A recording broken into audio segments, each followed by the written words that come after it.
They called it a turkey shoot, not because it was easy, but because the sky became a slaughterhouse where hundreds of young men fell like birds with clipped wings, spiraling into an ocean that swallowed them whole. June 19, 1944, the Philippine Sea. In less than 8 hours, Japan lost more than 400 aircraft and nearly every pilot who flew them. American losses? 29 planes. The kill ratio wasn't just lopsided. It was a massacre, dressed in the language of military strategy. But here's what they don't teach you in history class. This wasn't just about better technology or superior numbers. This was about a system that fed its sons into a grinder, knowing full well the blades were waiting. This was about an empire that confused sacrifice with strategy, and in doing so, signed the death warrant for an entire generation of naval aviators. Before we jump back in, tell us where you're tuning in from, and if this story touches you, make sure you're subscribed, because tomorrow I've saved something extra special for you. The seeds of catastrophe were planted long before the first Zero ever lifted off a carrier deck. To understand why the Philippine Sea became a graveyard, you have to go back to the beginning, to the years when Japan was building not just a navy, but a religion. The doctrine wasn't written in manuals alone. It was carved into the psyche of every man who wore the uniform, and it started with a dream that would later become a nightmare. In the aftermath of World War I, the global powers gathered to sign treaties that would supposedly prevent another arms race. The Washington Naval Treaty of 1922 placed strict limits on battleship tonnage, and Japan found itself constrained, forced to accept a smaller fleet than Britain or the United States. To the Imperial Naval Staff, this was an insult wrapped in diplomacy. But within that restriction, they saw an opening. Aircraft carriers were still experimental, still untested in the fires of real war. The treaty had loopholes, and Japan intended to exploit every single one. While other nations viewed carriers as support vessels, floating air bases that might assist the real warships, Japan saw them differently. They saw the future. Admirals gathered in smoke-filled rooms in Tokyo, tracing maps of the Pacific with trembling fingers.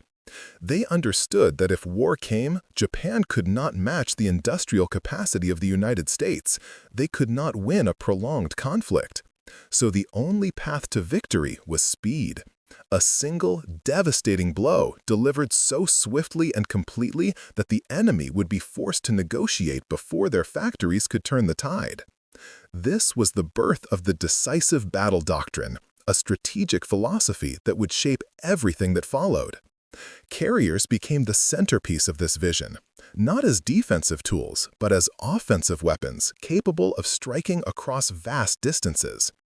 Japan began converting battleship hulls into carrier decks, transforming ships like Akagi and Kaga from gun platforms into floating runways. These were not modest vessels, they were enormous, their flight decks stretching hundreds of feet, their hangars crammed with row after row of aircraft. Walking aboard one felt like stepping into a cathedral of war, where every rivet and weld carried the weight of national ambition. But ships alone do not win wars. Men do. And so Japan set out to create the finest naval aviators the world had ever seen. The training program was designed not just to teach, but to filter.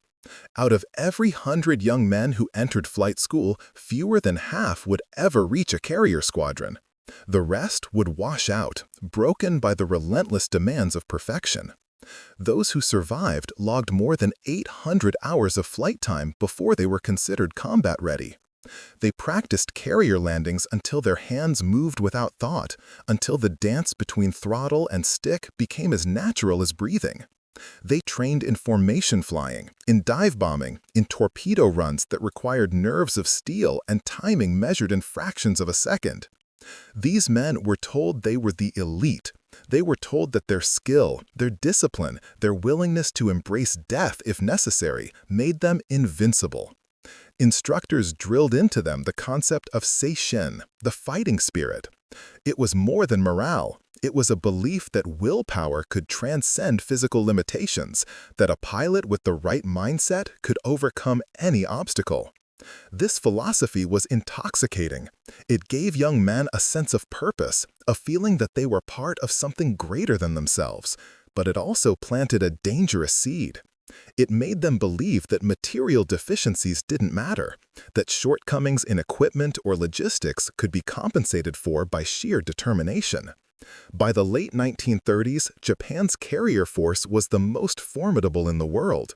The first air fleet, known as Kido Butai, consisted of 6 fleet carriers operating in unison, a concentration of naval air power never before assembled. On paper, it was unstoppable. In practice, it was a finely tuned machine that required everything to work perfectly. There was no margin for error, no redundancy built into the system. Every aircraft, every pilot, every deck crew member was essential. Lose a few, and the machine would stagger. Lose many, and it would collapse entirely. Life aboard these carriers in the years before war was a strange blend of routine and anticipation. Sailors scrubbed decks under the harsh Pacific sun, their skin bronzed and toughened by salt and wind. Engineers descended into the belly of the ship, tending to boilers and turbines that roared like caged beasts. Pilots gathered in ready rooms, playing cards or revving letters home, always aware that orders could come at any moment. There was a rhythm to it, a structure that kept chaos at bay. But beneath the surface, tensions simmered. Everyone knew that Japan was moving toward conflict. The question was not if, but when. When war finally came in December of 1941, it arrived with the force of a tidal wave. The attack on Pearl Harbor was everything the doctrine had promised.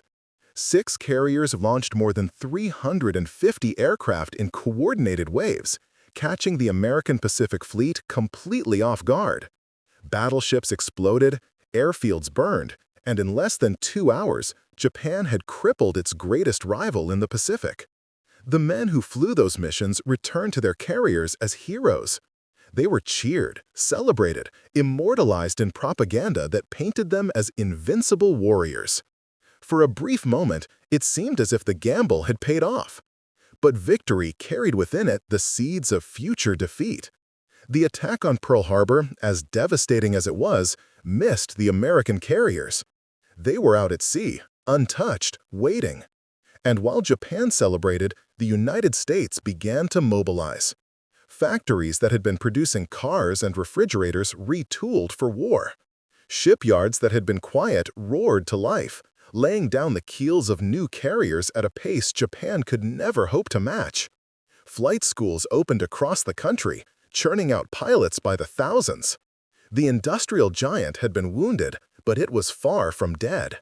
Meanwhile, Japan's carrier force continued its rampage across the Pacific. They struck the Philippines, reducing American air bases to rubble. They attacked the Dutch East Indies, securing oil fields that were essential to the war effort. They raided Ceylon, sending the British Eastern Fleet fleeing in disarray. Each victory added to the myth of invincibility, but each victory also burned through irreplaceable resources. Aircraft were lost in combat, and while Japan had factories, they could not produce planes at the rate they were being destroyed. Pilots were killed, and while there were always young men eager to take their place, none of them had the experience, the instinctive skill that came from years of training. This was the critical flaw in Japan's system. While the United States rotated its pilots, sending veterans home to train the next generation, Japan kept its best men on the front lines until they died. There was no institutionalized knowledge transfer, no system to pass on hard-won lessons. Every ace who fell took his expertise with him into the ocean. And so the quality of Japan's naval aviation began to erode, slowly at first, almost imperceptibly, but steadily and inevitably.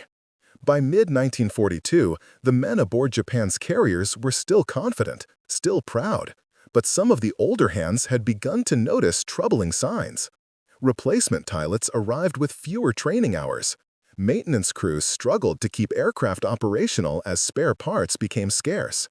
Ammunition stocks dwindled. Fuel, once abundant, was now rationed carefully. The empire was overextended, Its supply lines stretched thin across thousands of miles of ocean. And yet the admirals in Tokyo continued to plan for the decisive battle, the one great clash that would break the enemy's will and end the war on favorable terms. What they failed to understand, or refused to admit, was that the nature of the conflict had already changed. This was no longer a war that could be won with a single blow. It had become a grinding war of attrition, a contest of industrial output and logistical endurance. And in such a war, Japan was hopelessly outmatched. The carriers that had once seemed like instruments of destiny were now revealed to be fragile, their strength dependent on a steady supply of skilled men and functional machines. When those resources began to run dry, the entire structure would come crashing down. The men who served aboard these ships did not see the full picture. They could not. They knew only their small corner of the war, the tasks assigned to them, the orders passed down from above. They trusted that their leaders understood the larger strategy, that their sacrifices served a greater purpose. They believed in the doctrine, in the fighting spirit, in the idea that determination could overcome any obstacle. And so they continued to serve, continued to fight, even as the odds turned against them. In the quiet moments, when the engines were silent and the deck was empty save for the stars overhead, some men must have wondered. They must have looked out at the endless expanse of black water and asked themselves what it would take to win this war. They must have counted the faces that were no longer there, the friends who had climbed into cockpits and never returned. But such thoughts were dangerous. Doubt was weakness. Questioning orders was betrayal. And so they pushed those thoughts aside and focused on the mission, on the next sortie, on the belief that victory was still possible if they just held on a little longer. The carriers sailed on through 1943 and into 1944, their hulls scarred by near misses, their crews exhausted by months of relentless operations. Preparing and narrating this story took us a lot of time, so if you are enjoying it, subscribe to our channel. It means a lot to us. Now back to the story. New ships joined the fleet, freshly built and gleaming, but they could not replace the experience that had been lost. The first air fleet was a shadow of what it had been, held together by routine and the fading memory of past glories. And then came the orders for Operation A-Go, the plan that would culminate in the Battle of the Philippine Sea. The admirals promised it would be the decisive engagement they had been waiting for. The carriers would strike the American fleet, cripple it, and turn the tide of the war. The men prepared as they always had. They armed aircraft, fueled tanks, checked engines and control surfaces. Pilots gathered for briefings, studying maps and memorizing attack plans. On the surface, everything appeared ready. But beneath the facade, cracks had spread too wide to ignore. Many of the pilots climbing into cockpits had less than 100 hours of flight time. Some had never landed on a carrier at night. A few had never even landed on a carrier in calm seas, let alone under combat conditions. They were boys pretending to be warriors, thrust into a role they were utterly unprepared for. And yet they went, because orders were orders, because to refuse was unthinkable, because they had been taught that spirit could conquer all. They climbed into their Zeros and Judys and Jills, strapped themselves in, and waited for the signal to launch. The engines roared to life, propellers cutting through the humid air. One by one, they rolled down the deck and lifted into the sky, climbing toward an enemy they could not see but knew was waiting. They did not know they were flying into a slaughter.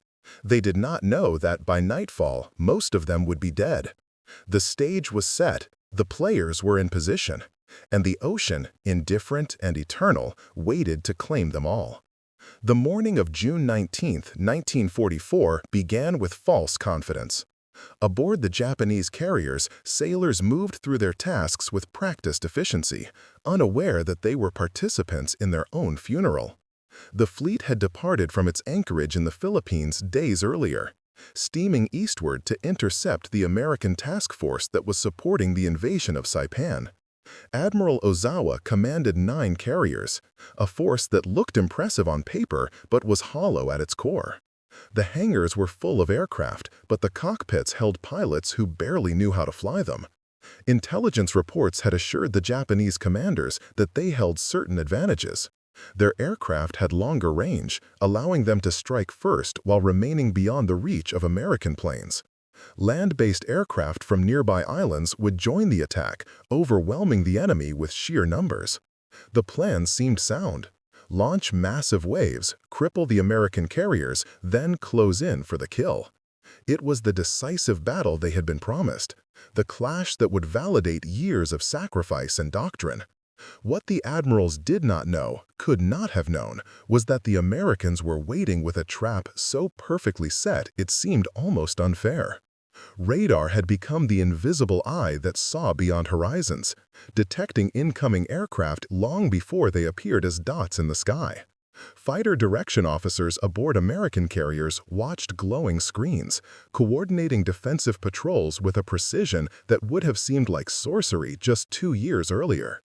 And the American pilots themselves, veterans of months of combat, sat in aircraft that were faster, tougher, and more heavily armed than anything Japan could field.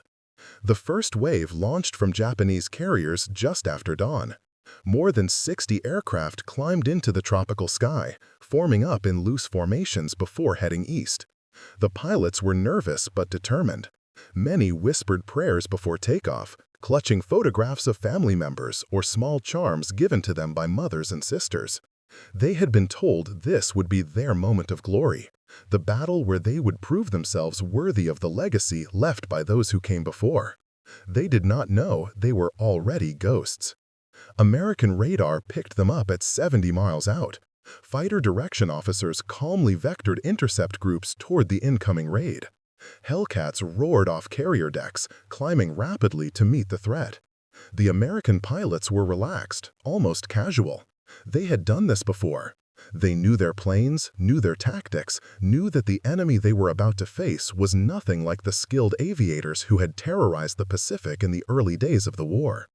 The two formations met at 20,000 feet. What followed was not a dogfight, but an execution. Japanese Zeros, once feared for their maneuverability, now seemed slow and fragile. American Hellcats dove through their formations like wolves through sheep. Machine guns hammered, tracers stitching patterns of death across the sky. Zero after zero disintegrated, wings shearing off, cockpits erupting in flames. Some pilots managed to fire back, but their bullets pinged harmlessly off armored American planes. Others simply froze, paralyzed by terror as they realized how outmatched they were. One young Japanese pilot, barely 19 years old, found himself caught in the sights of an American fighter. He tried to turn, yanking the stick hard, but his Zero responded sluggishly. He had trained for only 8 weeks before being declared ready for combat. He did not understand energy management, did not know how to exploit his aircraft's strengths or hide its weaknesses.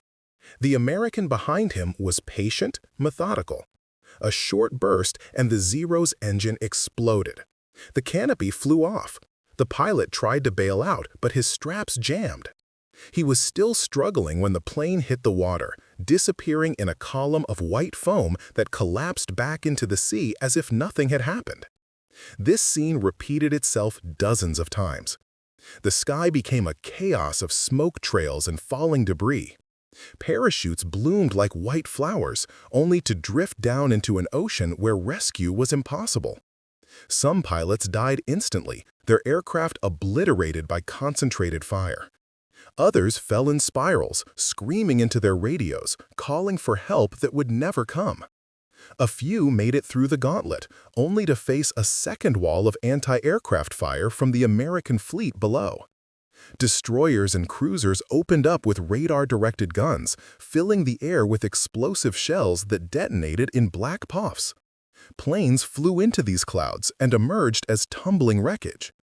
Out of the first wave of 60 aircraft, fewer than 10 survived to return to their carriers. Those that did were shot full of holes, their pilots wide-eyed and shaking. One pilot, upon landing, climbed out of his cockpit and vomited on the deck.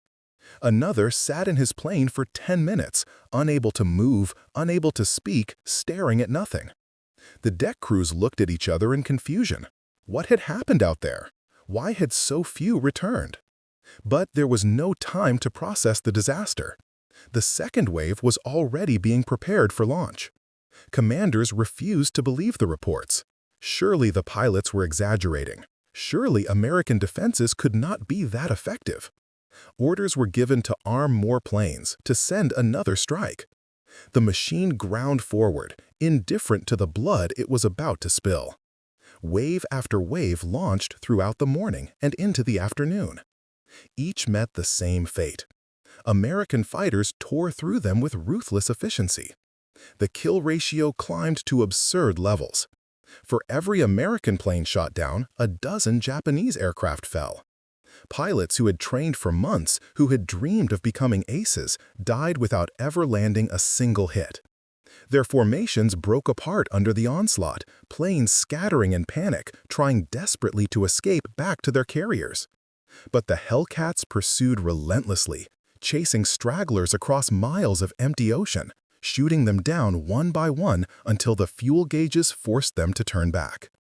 Aboard the Japanese carriers, the mood shifted from confidence to confusion to creeping horror. Aircraft that had left hours ago did not return. Radio chatter was frantic, filled with garbled transmissions and desperate calls for help. Deck crews stood idle, waiting for planes that would never land. Officers gathered in clusters, speaking in low voices, trying to make sense of the unfolding catastrophe. Some refused to accept what was happening. They blamed the pilots for cowardice, for poor execution. Others understood the truth but could not bring themselves to say it aloud. The system had failed. The doctrine had failed. Everything they had built was collapsing in real time. And then the Americans struck back. In the late afternoon, scout planes located the Japanese fleet. American carriers launched their own strike, sending wave after wave of bombers and torpedo planes toward the enemy. Unlike the Japanese raids, these attacks were coordinated, professional, devastating. Dive bombers screamed down from high altitude, releasing their payloads with precision. Torpedoes lanced through the water, slamming into carrier hulls below the waterline. Explosions ripped through hangars where fueled aircraft sat packed together. Secondary blasts followed as ammunition cooked off, tearing ships apart from the inside.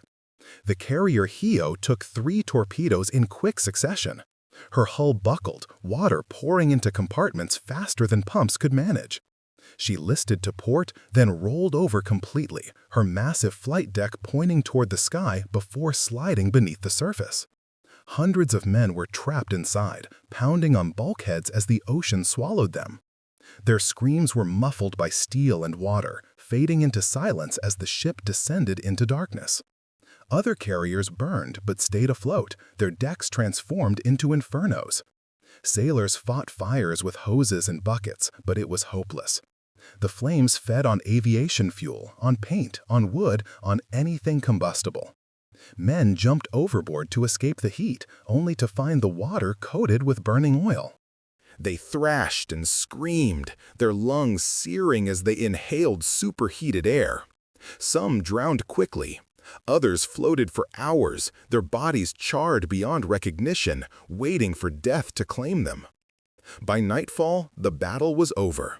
Japan had launched more than 400 aircraft that day. Fewer than 50 returned. The rest were scattered across the ocean floor or floating as burning debris on the surface. The American fleet had lost 29 planes. 29! The disparity was so extreme that it seemed unreal, like a training exercise gone horribly wrong. But this was no exercise. This was the reality of modern naval warfare, where technology and training trumped courage every single time. The survivors who made it back to their carriers were broken men. They spoke in fragments, unable to articulate what they had witnessed. Some wept openly. Others sat in silence, staring at their hands as if seeing them for the first time. The deck crews tried to comfort them, but there was nothing to say. The truth was inescapable. They had been sent to die, fed into a meat grinder by commanders who either did not understand or did not care about the mismatch in capabilities. In the days that followed, the Japanese fleet limped back to safer waters. The carriers that survived were hollow shells, their hangars empty, their decks scarred by fire. There were no replacement aircraft waiting, no reserve pilots ready to step in. The pipeline was dry. Japan's naval aviation had been gutted, and there was no way to rebuild it. The empire no longer had the fuel, the materials, or the time to train new pilots to the level required for carrier operations. American sailors who witnessed the carnage gave the battle an informal name that would stick in history books. They called it the Great Marianas Turkey Shoot. The term was crude, almost dismissive, but it captured the one-sided nature of the slaughter. To them, it had not felt like a battle against a worthy opponent. It had felt like target practice, like shooting clay pigeons out of the sky. They joked about it in the mess halls, reenacting dogfights with their hands, laughing at how easy it had been. But for the Japanese pilots who survived, there was no humor, no relief, only shame. They had failed their comrades, failed their commanders, failed their nation. The doctrine had promised them that spirit would prevail, that determination could overcome any obstacle. But spirit had not stopped the bullets. Determination had not made their planes faster or their training adequate. They had been lied to, and now they understood it. But understanding came too late. The Battle of the Philippine Sea marked the end of Japan's carrier force as an effective fighting instrument. There would be more operations, more desperate gambles, but never again would Japanese carriers launch strikes with any real hope of success. The veteran pilots were gone. The replacement pilots were inadequate. The ships themselves were increasingly vulnerable as American submarines prowled the waters, hunting for targets. The mathematics of attrition had caught up with a system that had always relied on the myth that willpower could substitute for industrial capacity. In Tokyo, the admirals read the reports and understood what they meant. The war was lost. Not officially, not yet, but in practical terms, the outcome was no longer in doubt. The decisive battle they had sought for so long had finally gone the wrong way. And because Japan had staked everything on that single vision, there was no backup plan, no alternative strategy. All that remained was to fight until nothing was left, to drag out the inevitable for as long as possible, hoping that something, anything, might change the trajectory. For the young men still serving aboard the carriers, the future held only darkness. They would be sent on missions with decreasing chances of survival. They would watch as their ships were converted into kamikaze launching platforms, as the very concept of returning from a sortie became obsolete. They would serve not as warriors, but as sacrifices. Their deaths measured not in tactical gains, but in symbolic gestures meant to inspire a population that was already broken. The turkey shoot had been more than a military defeat. It had been a revelation, a stripping away of illusions that could never be rebuilt. And in the wreckage of those illusions, in the cold water where hundreds of young men had drowned, lay the truth that empires built on myth inevitably collapse when confronted with reality. Up next, you've got two more standout stories right on your screen. If this one hit the mark, you won't want to pass these up. Just click and check them out.